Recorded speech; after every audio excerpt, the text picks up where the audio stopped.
Breaking news చూస్తున్నాం. July 1న Telangana BJP కొత్త అధ్యక్షుడి ఎంపిక జరగనుంది. ఇందుకు సంబంధించిన నోటిఫికేషన్ రేపు విడుదల కానుంది. ఎల్లుండి నామినేషన్లు నమోదు కానున్నాయి. జూలై 1న ఎన్నిక ప్రక్రియ పూర్తి కానుంది. అధ్యక్ష రేసులో ఈటెల రాజేందర్, బండి సంజయ్, డీకే అరుణ, అరవింద్ పేర్లు వినబడుతున్నాయి. మరోవైపు ఎన్నికల టీం ఓటర్ లిస్టును రెడీ చేస్తుంది. జాతీయ కౌన్సిల్ సభ్యుల ఎన్నికపై అభిప్రాయాల సేకరణ జరగనుండగా జూలై 1వ తేదీనే బీజేపీ రాష్ట్ర అధ్యక్షుడి ప్రకటన వెలువడనుంది. కొత్త సారథి నేతృత్వంలో స్థానిక ఎన్నికలకు వెళ్తామంటున్నారు. తెలంగాణలో పార్టీని అధికారంలోకి తీసుకొచ్చే సామర్థ్యం ఉన్న నేతకే పగ్గాలు అప్పజెప్తామంటున్నారు బీజేపీ ఎన్నికల రిటర్నింగ్ అధికారి ఎంపీ లక్ష్మణ్.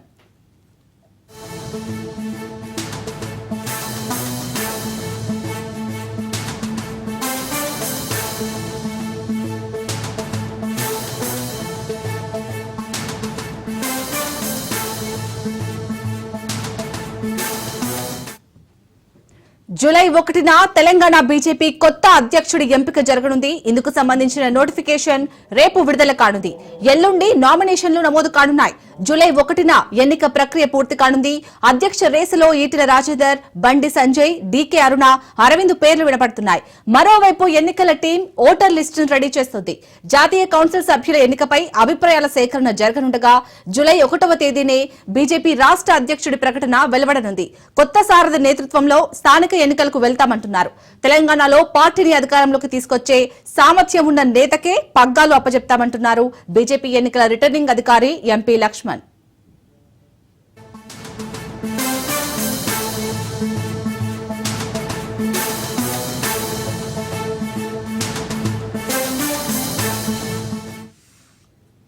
రైట్, ఇక తెలంగాణ బీజేపీ కొత్త అధ్యక్షుడి ఎంపికనైతే జూలై 1న జరగబోతోంది. దీనికి సంబంధించి పూర్తి అప్డేట్స్ మా ప్రతినిధి రాజు అందిస్తారు. రాజు, మొత్తానికి తెలంగాణ బీజేపీ కొత్త అధ్యక్షుడి రేసులో ఎవరెవరి పేర్లు వినిపిస్తున్నాయి, ఎలా సమాయత్తం అవుతున్నారు?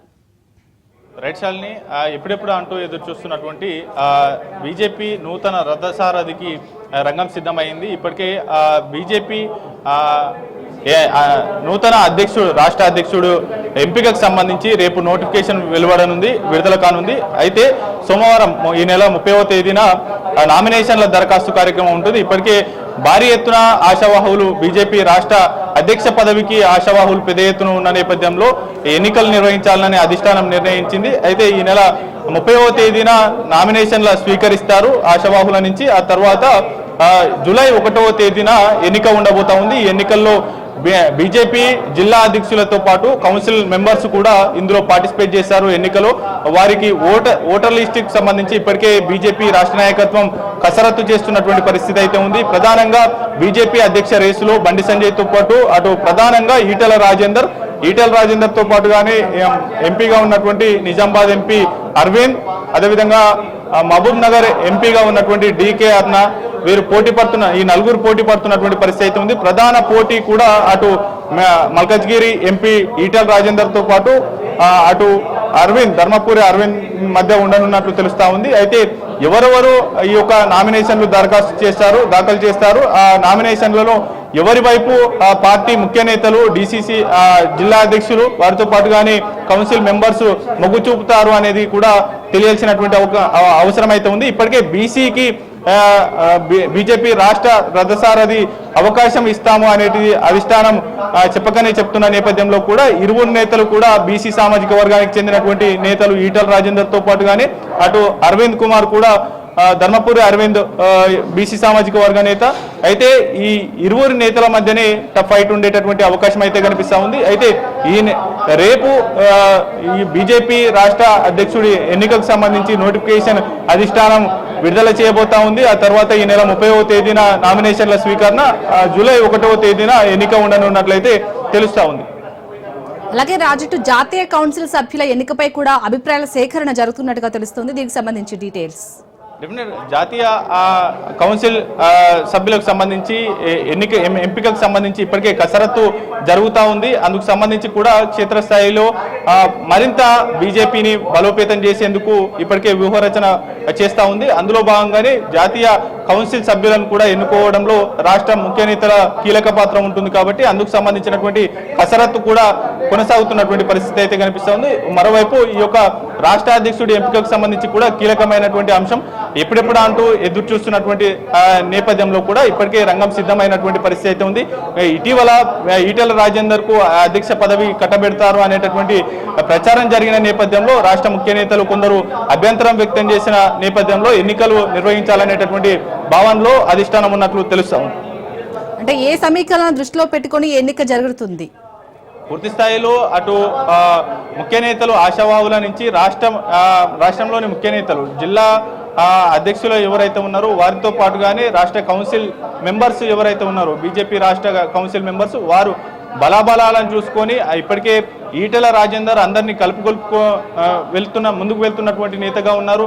గతంతో కంటే ఇప్పటికీ అందరితో హైదరాబాద్ ముఖ్య నేతలతో పాటుగానే అన్ని జిల్లాల నేతలను కూడా కలుపుకొని ముందుకు వెళ్తున్నటువంటి పరిస్థితి అయితే ఉంది. మరోవైపు ధర్మపురి అరవింద్ సైతం పార్టీ బలోపేతానికి ఆయన వంతు కృషి చేస్తున్నారు. అదేవిధంగా తనదైన శైలిలో కూడా పార్టీని ముందుకు తీసుకువెళ్లేటటువంటి ప్రయత్నం చేస్తున్నటువంటి పరిస్థితి అయితే ఉంది.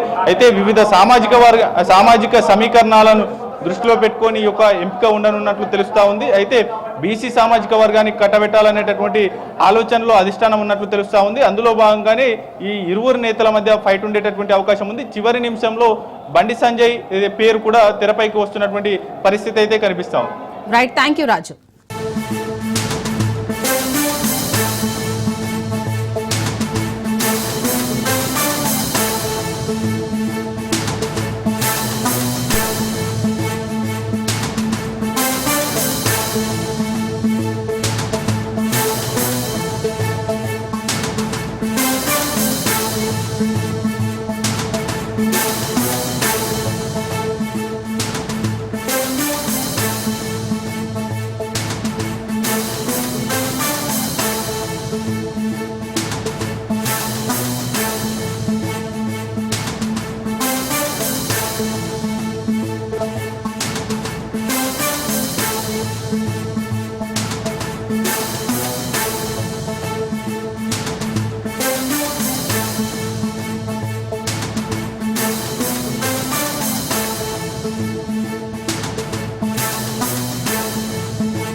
హైదరాబాద్ కుత్బుల్లాపూర్ లో రోడ్డు ప్రమాదం జరిగింది.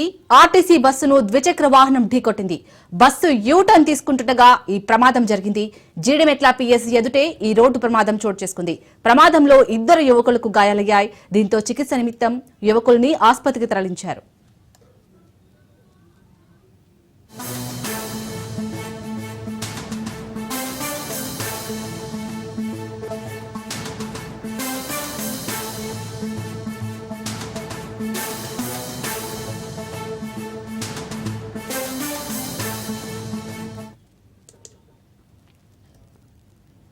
హైదరాబాద్ కుత్బుల్లాపూర్ లో రోడ్డు ప్రమాదం జరిగింది. ఆర్టీసీ బస్సును ద్విచక్ర వాహనం ఢీకొట్టింది. బస్సు యూటర్న్ తీసుకుంటుండగా ఈ ప్రమాదం జరిగింది. జీడిమెట్ల పిఎస్ ఎదుటే రోడ్డు ప్రమాదం చోటు చేసుకుంది. ప్రమాదంలో 2 యువకులకు గాయాలయ్యాయి. దీంతో చికిత్స నిమిత్తం యువకుల్ని ఆసుపత్రికి తరలించారు.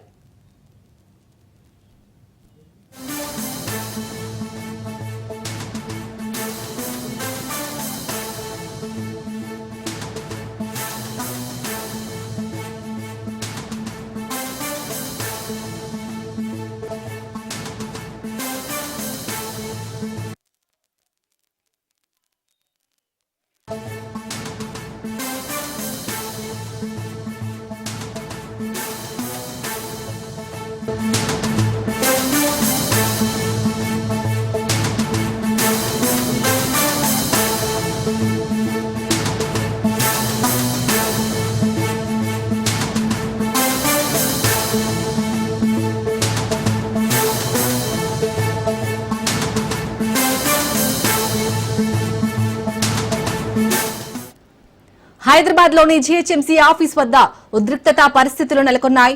రేవంత్ పాలన తీరును నిరసిస్తూ బీఆర్ఎస్ కార్పొరేటర్లు ఆందోళన బాటపట్టారు. అన్నపూర్ణ కేంద్రాలను ఇందిరమ్మ క్యాంటీన్లుగా మార్చడంపై నిరసన వ్యక్తం చేస్తున్నారు. పాలన చేతకాక పేర్ల రాజకీయం ఏంటని బీఆర్ఎస్ శ్రేణులు నిప్పులు చెరిగారు. ఈ నిరసన కార్యక్రమంలో మాజీ మంత్రి తలసాని, బీఆర్ఎస్ కార్పొరేటర్లు పాల్గొన్నారు. రేవంత్ ప్రభుత్వానికి వ్యతిరేకంగా నినాదాలు చేశారు. అనంతరం జీహెచ్ఎంసీ కమిషనర్ కు వినతి పత్రం అందజేశారు.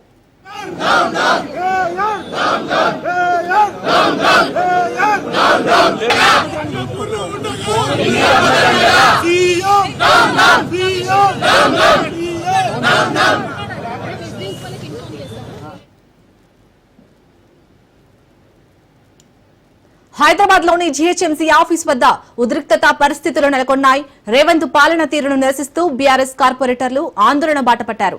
అన్నపూర్ణ కేంద్రాలను ఇందిరమ్మ క్యాంటీన్లుగా మార్చడంపై నిరసన వ్యక్తం చేస్తున్నారు. పాలన చేతకాక పేర్ల రాజకీయం ఏంటని బీఆర్ఎస్ శ్రేణులు నిప్పులు చెరిగారు. ఈ నిరసన కార్యక్రమంలో మాజీ మంత్రి తలసాని, బీఆర్ఎస్ కార్పొరేటర్లు పాల్గొన్నారు. రేవంత్ ప్రభుత్వానికి వ్యతిరేకంగా నినాదాలు చేశారు. అనంతరం జీహెచ్ఎంసీ కమిషనర్ కు వినతి పత్రం అందజేశారు.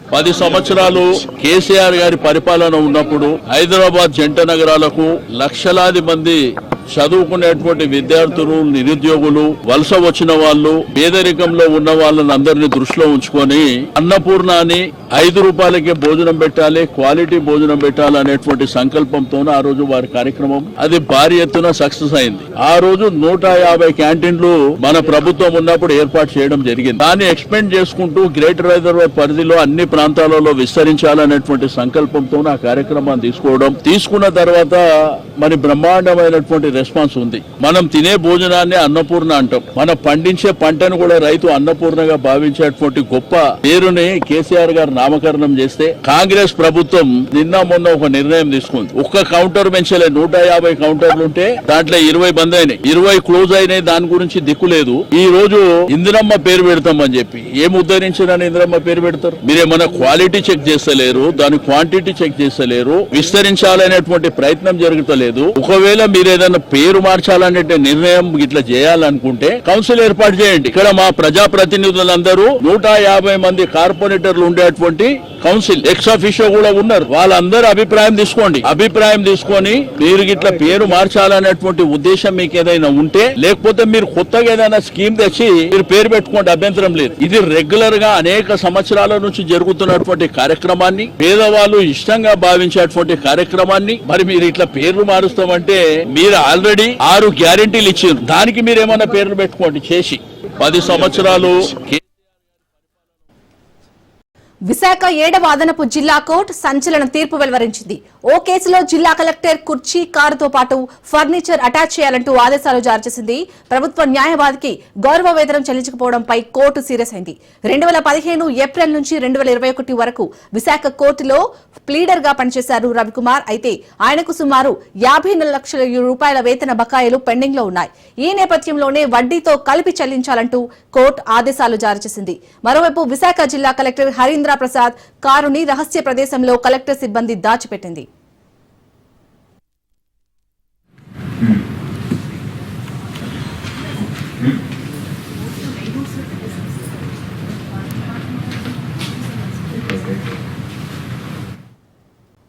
అది పేరుకే పెద్ద ఆసుపత్రి, కానీ అందులో పరీక్షలు ఉండవు, మందులు ఉండవు, ఏ పరికరము సరిగ్గా పనిచేయదు, సరిపడా వైద్యులు కూడా ఉండరు, ఉన్నవారు ఎప్పుడొస్తారో తెలియదు, సదుపాయాలు కూడా అంతంత మాత్రమే. దీంతో పేదలకు వైద్యం అందని ద్రాక్షి అవుతుంది. అభివృద్ధి పేరిట ప్రభుత్వం ఏటా కోట్ల రూపాయలు వెచ్చిస్తున్నా అవి ఏమవుతున్నాయో, ఎటు వెళ్తున్నాయో కూడా తెలియదు. దీనిపై అధికారులు, పాలకులు ఎన్ని సమీక్షలు జరిపినా ఫలితం శూన్యమే అవుతుంది. ఇంతకీ ఎంజీఎం హాస్పిటల్ కి ఎందుకు ఈ పరిస్థితి ఏర్పడుతుంది? ఎక్కడ లోపాలు జరుగుతున్నాయి? ఎవరు దీనికి బాధ్యులు? వరంగల్ ఎంజీఎం పై రాజ్ న్యూస్ అందిస్తున్న స్పెషల్ స్టోరీ.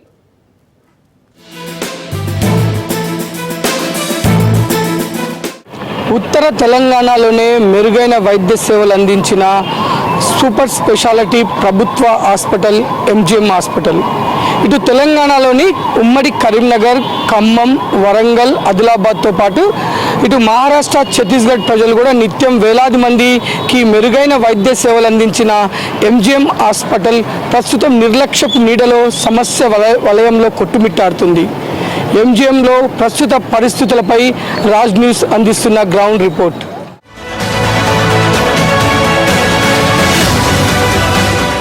నేను రాను బిడ్డ సర్కారు దవాఖానకు అన్నచందంగా ఉంది ఎంజీఎం. పేరుకే ఉత్తర తెలంగాణలో పెద్ద ఆసుపత్రి, కానీ లోపలంతా డొలతనమే. పేరు గొప్ప ఊరి దుబ్బలా తయారైంది వరంగల్ ఎంజీఎం ఆసుపత్రి పరిస్థితి. ఉత్తర తెలంగాణ ప్రజలకు గుండెకాయ వంటి ఈ పెద్ద ఆసుపత్రిని సమస్యల జబ్బు వెంటాడుతున్నది. పేదల ఆసుపత్రిలో సౌకర్యాలు కల్పించడంలో ప్రభుత్వాలు విఫలమవుతున్నాయి. పేదలు వైద్యం కోసం ఎంజీఎం హాస్పిటల్కు రావాలంటేనే జంకుతున్నారు. వరంగల్ ఎంజీఎం ఆసుపత్రిలో వైద్య సేవలు రోజురోజుకు మృగ్యమైపోతున్నాయి. సుదూర ప్రాంతాల నుంచి ఎంతో భరోసాతో వస్తున్న రోగులకు ఇక్కడ సరైన వైద్యం అందక విలవిల్లాడుతున్నారు. ఉమ్మడి జిల్లాతో పాటు సమీపంలోని మరో 3 జిల్లాల రోగులకు పెద్ద దిక్కైన ఈ ఆసుపత్రి ఆశించిన స్థాయిలో అభివృద్ధి జరగలేదు. 1000 పడకల ఆసుపత్రి అయినా ఆ మేరకు సదుపాయాలు లేవు. ఆసుపత్రిలోని ఏ ఒక్క విభాగం కూడా సరిగా లేదు. సరిపడే డాక్టర్లు, వైద్య సిబ్బంది లేరు. అధునాతన వైద్య పరికరాలు లేకపోగా ఉన్నవాటి నిర్వహణ సరిగా లేక అవి పాడైపోతున్నాయి. కోట్లు విలువ చేసే పరికరాలు మూలన పడి తుప్పు పడుతున్నాయి. ఆసుపత్రిలో ఏదైనా వైద్య పరికరం పాడైపోతే ఇక అంతే, దానిని బాగు చేసే పరిస్థితే లేదు. దీంతో రోగులు ప్రైవేటు ల్యాబులను ఆశ్రయించాల్సి వస్తుంది. అత్యంత పరిస్థితిలో బయట రోగ నిర్ధారణ పరీక్షలు చేయించుకుంటున్నారు.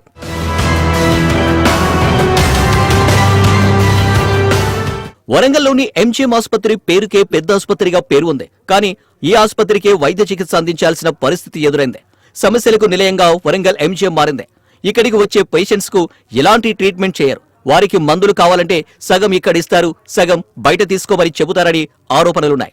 ఒక డాక్టర్ ఉంటే మరొక డాక్టర్ ఉండటం లేదని రోగులు మండిపడుతున్నారు. అసలే ఈ వర్షాకాలంలో సీజనల్ వ్యాధులు ప్రబలే అవకాశం ఉంటుంది. డెంగ్యూ, మలేరియా, వాంతులు, విరోచనాలు వంటివి పేదలకు ఎక్కువ వచ్చే అవకాశం ఉంటుంది. ఇలాంటి చిన్న ఆరోగ్యానికి సైతం వైద్యం అందించడానికి వైద్యులు, నర్సులు, మెడిసిన్స్ కొరత ఉంది. ఇది కాక ఆసుపత్రి పరిసరాల పరిస్థితి ఇంకా అధ్వానంగా తయారైంది.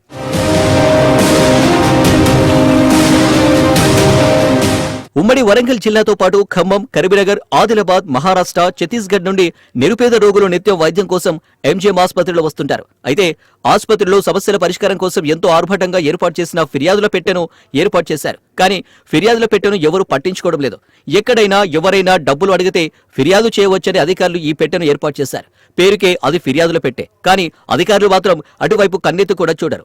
ఎంజీఎం సేవల మాట దేవుడెరు, కానీ కనీసం సమస్యలను కూడా పట్టించుకోకపోవడంపై రోగులు ఆవేదన వ్యక్తం చేస్తున్నారు. ఇప్పటికైనా అధికారులు స్పందించి ఫిర్యాదులు, సలహాలు, తగిన చర్యలు తీసుకోవాలని విజ్ఞప్తి చేస్తున్నారు. తెలంగాణకే పెద్ద దిక్కైన ఎంజీఎం దవాఖానా ఈరోజు దీనస్థితిలో, ఇక్కడ శానిటేషన్ వ్యవస్థ కానీ, మందుల వ్యవస్థ కానీ ఏది కూడా రోగులకు సరైన విధంగా అందలేకపోతా ఉన్న దాని మీద తీవ్ర దిగ్భ్రాంతి వ్యక్తం చేస్తూ ఉన్నాము.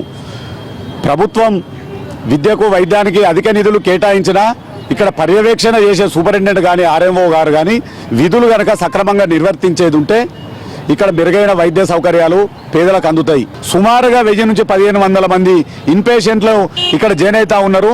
1000 నుంచి 2000, 3000 మందికి ఈడ వాళ్ళు ఓపీ చిట్టీలు ఇచ్చి చేస్తూ ఉన్నారు. ఇక్కడ వైద్యము మెరుగైన వైద్యం అందుతుంది అని చెప్పి పక్క రాష్ట్రాలైన ఛత్తీస్గఢ్ నుంచి, అదేవిధంగా పక్క ఆంధ్రప్రదేశ్ నుంచి, వేరే మహారాష్ట్ర నుంచి కూడా ఈ యొక్క మెరుగైన వైద్యం కోసం ప్రజలు వస్తూ ఉన్నారు.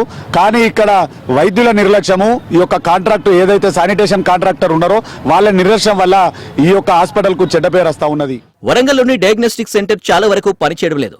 ఎంజీఎం దవాఖానాలో ఈసీజీ విభాగంలో తగిన సంఖ్యలో మహిళా సిబ్బంది లేకపోవడం వల్ల మహిళా రోగులు ఇబ్బంది పడుతున్నారు. దీంతో మహిళలకు ఈసీజీలను నిర్వహించడానికి పురుష సాంకేతిక నిపుణులే దిక్కవుతున్నారు. టెక్నీషియన్ల కొరతతో కిడ్నీ వ్యాధిగ్రస్తులు డయాలసిస్ చేయించుకునేందుకు గంటల తరబడి నిరీక్షిస్తున్న పరిస్థితి ఉందని రోగులు అంటున్నారు. ఇదిలా ఉండగా ఆసుపత్రిలోని కొన్ని డయాగ్నోస్టిక్ సెంటర్లో పనిచేసే పరికరాలు పనిచేయకపోవడంతో వైద్యులు రోగులను పరీక్షల కోసం ప్రైవేటు ల్యాబులకు రిఫర్ చేస్తున్నారు. సూపర్ స్పెషాలిటీ ఆసుపత్రుల నిర్మాణానికి ప్రభుత్వం కోట్లాది రూపాయలు వెచ్చిస్తుంది. ఎంజీఎం ఆసుపత్రికి వైద్యం, పరికరాల మరమ్మతులకు కేటాయించిన బడ్జెట్ రోగుల అవసరాలకే సరిపోవడం లేదని స్థానికులు మండిపడుతున్నారు. అత్యంత పేదలు ఉండేటువంటి ఈ జిల్లాల్లో మరి ఎంజీఎం దవాఖానా గతంలో చాలా మంది పేద రోగులకు వైద్యం చేసేది. గతంలో ఒక 15 సంవత్సరాల క్రితం ప్రభాకరాచారి అని చెప్పి గుండె వైద్య నిపుణులు కూడా ఉండేవారు. కానీ వారు పోయిన తర్వాత ఆ పోస్టు ఫిలప్ చేయడం లేదు. అనేకమైనటువంటి సగానికి పైగా ఉన్నటువంటి పోస్టులు ఖాళీగా ఉన్నాయి. మంచి మంచి ఎక్స్పర్ట్ డాక్టర్స్ ఉన్నప్పటికీ ఏ ఒక్క పేషెంట్ను కూడా పట్టించుకునే పాపన ఈ వైద్యులు చర్యలు తీసుకోవడం లేదు. అందరు ఎక్స్పర్ట్సే, అందరు కూడా ప్రైవేట్ వైద్యం చేయించుకున్నారు. కానీ ఈ ఎక్స్పర్ట్స్ వైద్యులు చేస్తున్న వైద్యం ఎంజిఎంలో సక్సెస్ కావడం లేదు. మరి రోగులను ప్రాతిపదికన వైద్యం చేయడం లేదు. రాజకీయ ఒత్తిళ్లు, పలుకుబడులు, ఎవరైనా ఎమ్మెల్యే ఫోన్ చేస్తున్నో లేకపోతే ఇంకెవరైనా రాజకీయ నాయకుడు ఫోన్ చేస్తున్నో తప్ప పేద రోగులను పట్టించుకునే పరిస్థితి లేదు. సీజనల్ వ్యాధులు ప్రబలుతున్న తరుణంలో సమస్యల వలయంలో చిక్కుకొని సతమతమవుతుంది. ఇప్పటికైనా ఎంజిఎం ఆసుపత్రిని పాలకులు పట్టించుకుని బాగు చేయాలని ప్రజలు డిమాండ్ చేస్తున్నారు. పేదల రోగం తీర్చి ఎంజిఎంను బాగు చేసి పేదలను రక్షించాలని ప్రజలు కోరుతున్నారు. జనరల్ వార్డు నుంచి ఆపరేషన్ థియేటర్ వరకు మౌలిక వసతులను ఏర్పాటు చేయాలని ప్రజలు విజ్ఞప్తి చేస్తున్నారు. కార్పొరేట్ వైద్యశాలలను తలదన్నేలాగా ఎంజిఎం హాస్పిటల్లో అత్యవసర వైద్య సేవలు అందించడంలో ఒకప్పుడు ఎంతో పేరు తెచ్చుకొని ప్రజలకు అత్యవసర వైద్య సేవలలో ఎంతో మందికి ప్రాణదాతగా నిలిచింది ఈ ఎంజిఎం హాస్పిటల్. ప్రస్తుతం ఇటు అధికారుల నిర్లక్ష్యం, కాంట్రాక్టర్ల అవినీతి, ఇటు ప్రభుత్వాలు కూడా పట్టించుకోకపోవడంతో సమస్యల వలయంలో చిక్కుకొని ఇటు సేవలు, అత్యవసర వైద్య సేవలు అందించడంతో నీరుగారిపోతుంది. ప్రభుత్వం ఇకనైనా ఈ ఎంజిఎం హాస్పిటల్ పైన ప్రత్యేక దృష్టి సారించి ఉత్తర తెలంగాణలోనే మెరుగైన వైద్య సేవలు అందించిన ఈ యొక్క ఎంజిఎం హాస్పిటల్కి పూర్వ వైభవం తీసుకురావాలని ప్రజలు, సామాన్యులు కోరుకుంటున్నారు. కెమెరామెన్ జలీల్తో చంద్రశేఖర్, రాజ్ న్యూస్, వరంగల్. భవన్లో నిరుద్యోగులతో మాజీ మంత్రి హరీష్ రావు ఇంటరాక్ట్ అయ్యారు. ఇప్పుడు లైవ్ లో చూద్దాం. In degree college, academic post in degree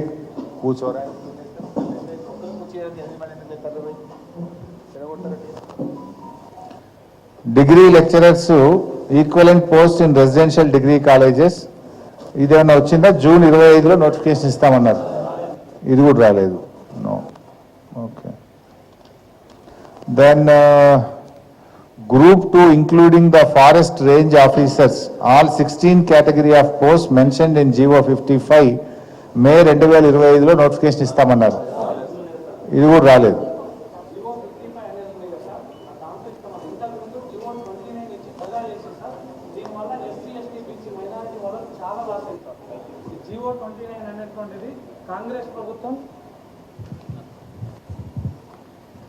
sir ఈ GO 29 అనేటువంటిది మరణ శాసనం అయింది sir SC, ST, BC, minority వాళ్ళకి. ఎందుకంటే గత ప్రభుత్వం బీఆర్ఎస్ ప్రభుత్వం ఉన్నప్పుడు GO 55 అనేటువంటిది ఉండే సార్. ఈ దగాకోరు ప్రభుత్వం వచ్చిన తర్వాత GO 29ని అసలు తీసుకొచ్చి ఏ ఒక్కరికి చెప్పకుండా దాచిపెట్టి దాన్ని ఇంప్లిమెంట్ చేసేది సార్. GO 29ని వెంటనే రద్దు చేయాలనేటువంటిది ఇది చాలా main demand sir. Thank you sir. దీని మీద బట్టి విక్రమార్క ఉప ముఖ్యమంత్రి ఉన్నాడు కదా, దళిత నాయకుడు, వారికి కలవలేదా మీరు? ఎన్నో సార్లు కలిసినాం సార్. అక్కడ వెళ్ళి కలిసినప్పుడు కొంతమంది దళిత నాయకులను కలిసినాం, అప్పర్ క్యాస్ట్ వాళ్ళని కూడా కలిసినాం. అప్పర్ క్యాస్ట్ వాళ్ళు ఏమంటారంటే మేము దీని మీద మాట్లాడితే మాకు నెగిటివ్ అవుతుంది కాబట్టి దీన్ని మేము మాట్లాడదలుచుకోలేదు అని చెప్పి సైడ్ ట్రాక్ చేస్తాం. గౌరవ ఎమ్మెల్సీ బల్మూరి వెంకట్ గారు అందులో ఎంతమంది అయితే కేసు పెట్టారో వాళ్ళందరి పేరు రిలీజ్ ఇచ్చిన తర్వాత మీకు దమ్ముంటే మీరు లిస్ట్ మీ వాట్సాప్ గ్రూపులలో షేర్ చేసుకోండి అని చెప్పి కూడా మాకు చెప్తా ఉన్నారు. కానీ వాళ్ళే కదా ఆ రోజు GO 29 తీసుకొచ్చారు, అది మంచిదని చెప్తా ఉన్నారు. కానీ GO 55 అనేటువంటిది correct sir. So BRS government నియామకాల కోసం ఇచ్చిన GO 55 దళిత, గిరిజన, బీసీలందరికీ మేలు చేసింది.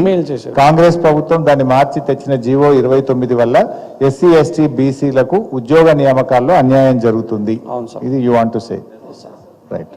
బట్టి విక్రమార్క దగ్గర గారికి నేను స్వయంగా వెళ్ళినాను సార్ కొంతమందితో. సో అక్కడ నేను చెప్పడం జరిగింది GO 29 వల్ల ఇట్లా నష్టపోతున్నాము ఎస్సీ, ఎస్టీ, బీసీ, మైనారిటీస్ అంటే వాళ్ళన్నారు ఇది బీఆర్ఎస్ మీతో కావాలని అట్లా విష ప్రచారం చేపిస్తుంది, మేము అట్లాంటిది ఏం తీసుకురాలేదు, నోటిఫికేషన్స్ కూడా అన్ని కరెక్ట్ గానే ఇస్తున్నామని చెప్పడం జరిగింది సార్. బట్ యాక్చువల్గా ఏం జరిగింది మీకు తెలుసు కదా, మీరు చెప్పండి. అవును సార్. సింపుల్ GO 55 ఏంటంటే 100 ఉద్యోగాల్లో మొదటి 50 ఉద్యోగాలు ఓపెన్ టు ఆల్. ఆ 50 మెరిట్లో ఓసీలు ఉండొచ్చు, ఎస్సీలు ఉండొచ్చు, బీసీలు ఉండొచ్చు, ఎస్టీలు ఉండొచ్చు. వాళ్ళకి మెరిట్ కింద ఉద్యోగం వచ్చినట్టు అవుతుంది. మిగతా 50 ఉద్యోగాలను మనకున్న రిజర్వేషన్ ప్రకారంగా నియామకం చేయాలి. ఇది GO 55 ఫెసిలిటేట్ చేసింది.